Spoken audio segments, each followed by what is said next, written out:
Et rebonjour. Je dire rebonjour. Voilà, puisque on arrive de Sochaux. Exactement. Évidemment, ça passera pas le même jour. Hein, et on a décidé un peu. Alors là, on a fait un récollement ultime de la journée, là, assez long cours. Il est déjà 6h30, presque.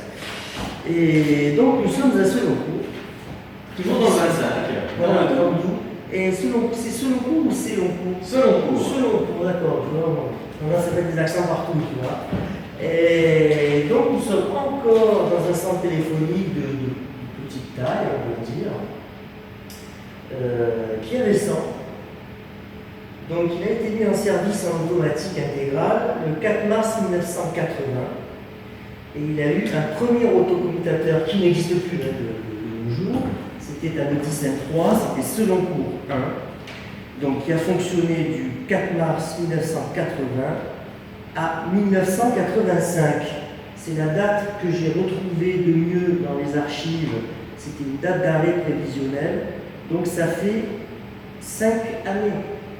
Il y a eu un Otis M3 ici, il n'a fonctionné que 5 années. Donc c'est assez court alors pour une machine comme c'est celle-là. très court, alors il y en a eu quelques-uns. Alors, à la vérité, pourquoi? On peut se poser la question. On s'embête à construire un centre, on met un Otis M3, donc intégralement électronique, temporel, dernier cri, etc. Alors, la seule explication, c'est qu'il y a eu un problème, peut-être qu'il y avait. Tu sais que je t'ai expliqué que le Otis M3, il ne tenait pas les surcharges. Si les gens décrochent trop, etc., s'il y a trop de trafic, la machine, elle ne peut pas se défendre, elle ne peut pas, si tu veux, réduire l'arrivée des tuyaux aussi. Enfin, je simplifie. Hein. Et donc, on peut penser, alors peut-être qu'un ancien de la commune, de la région, qui tombera un jour sur la vidéo, nous donnera la solution. Hein. On peut penser que peut-être la machine donc n'a pas été à la hauteur par rapport aux milliards de calculs. Ils ont mal calculé les besoins, ils ont sous-évalué, et bon, ils se sont bourrés. Quoi. Voilà. Moi, c'est l'explication que je vois, parce que sinon, je ne comprends pas que la machine n'ait pas duré au moins 10 années, tu vois, bon, ça me semble tellement évident. Et donc, elle a été très vite remplacée, puisque ici, j'ai la date contractuelle de mise en service par un autocommutateur, donc MT25 que voici, Seloncourt 2. Alors, j'ai la date contractuelle décembre 84, donc je n'ai pas retrouvé le jour exact, je ne suis toujours pas arrivé à retrouver le jour exact.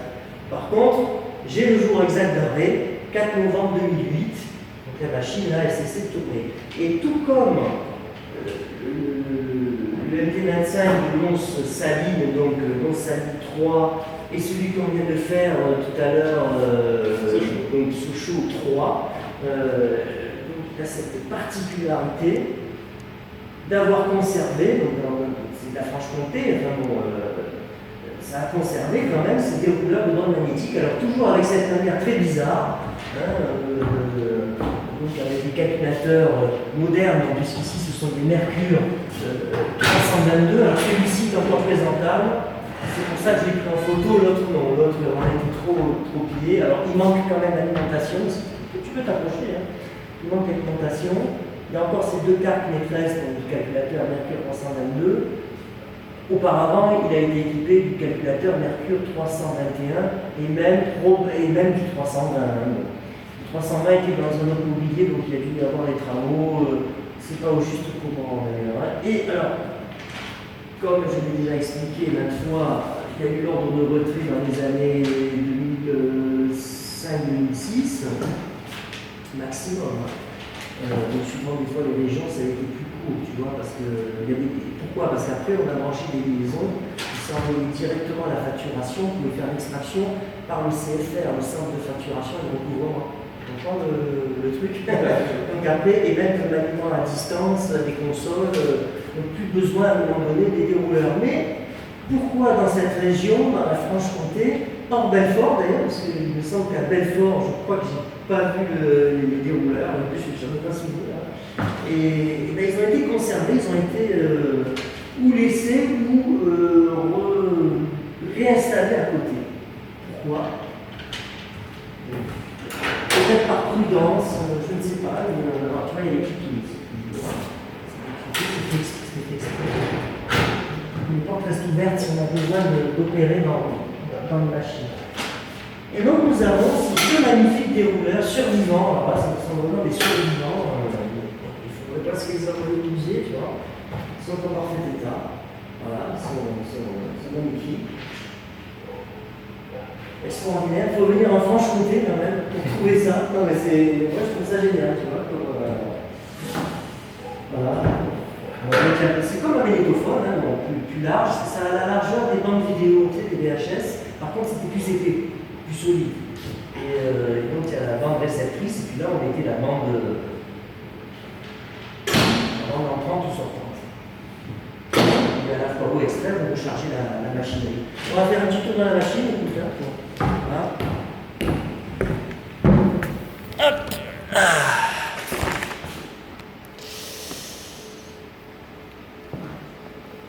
On a encore du temps pour filmer. Donc le mieux c'est la perspective contre les calculateurs. Donc c'est encore un MT25 de petite capacité, donc 15 000 abonnés. Puisqu'il y a, en dehors des calculateurs, il y a une travée d'organes nobles, plus ici, il y a eu vraisemblablement une extension, une petite extension, je pense, pour arriver au maximum donc, de capacité. L'extension est ultérieure, tu le vois bien, avec le panneau Alcatel CITE10, donc bien après leur achat, vers 1990 et 92, tu vois, par là. Bon. Et là, tu retrouves les étiquettes Thomson CSF MT25, donc il est vraiment du fabricant concepteur, celui-ci.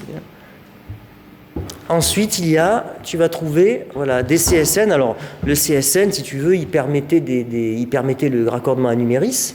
Il permettait aussi, disons que tu mets beaucoup plus d'abonnés dans une travée de CSN que dans une travée du RA2G. Hein. Alors, l'URA 2G, c'est 1024 abonnés maximum par armoirette, tu vois. Voilà, donc là, tu peux compter, c'est plus facile. Le CSN, c'est plus difficile. C'est plus difficile de savoir. Donc là, tu vois matériel désinvesti ici. Attends, regarde.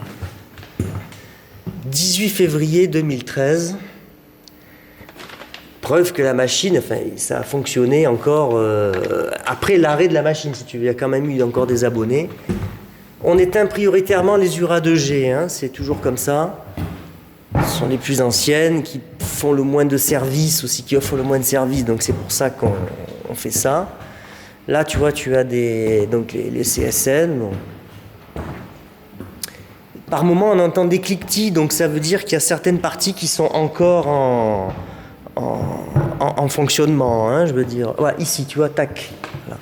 Ben, on voit des petites lucioles. Je ne sais pas si la caméra le voit, mais bon, on voit qu'il y a encore un petit peu, il y a encore un souffle de vie, tu vois, ici. Donc, c'est pas tout à fait mort.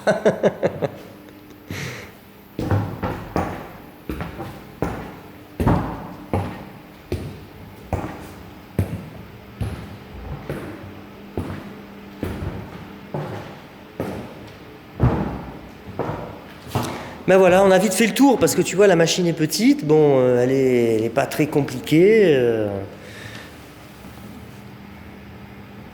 Enfin, quand je dis elle est pas très compliquée, il valait mieux savoir être compétent pour savoir les réparer parce que c'est pas n'importe qui pouvait toucher à. C'est pas comme un ordinateur ou un Windows qui va venir relancer la machine. C'est pas la fête de l'âge. C'est autre chose, une procédure de redémarrage. Eh bien écoute, je te remercie encore une fois, moi, ça va être traditionnel vraiment pour l'aide que tu m'as apportée, pour rentrer, etc. Facilement, gagner plusieurs mois, parce qu'on ne sait pas. Moi, je sais, tu sais, il y a des gens qui viennent de l'ex-UPR dans chaque région, et si à un moment donné ça leur prend l'envie, s'il y a des crédits, s'il y a un besoin n'importe quoi, si c'est vendu, tu vois. La machine elle part à la casse immédiatement. Donc bon, c'est toujours. Mais on ne sait pas, des fois à 15 jours près, on sauve une machine ou à 15 jours près on la perd. C'est un petit peu notre. C'est la roulette russe quoi. Je joue à la roulette russe en permanence. Voilà.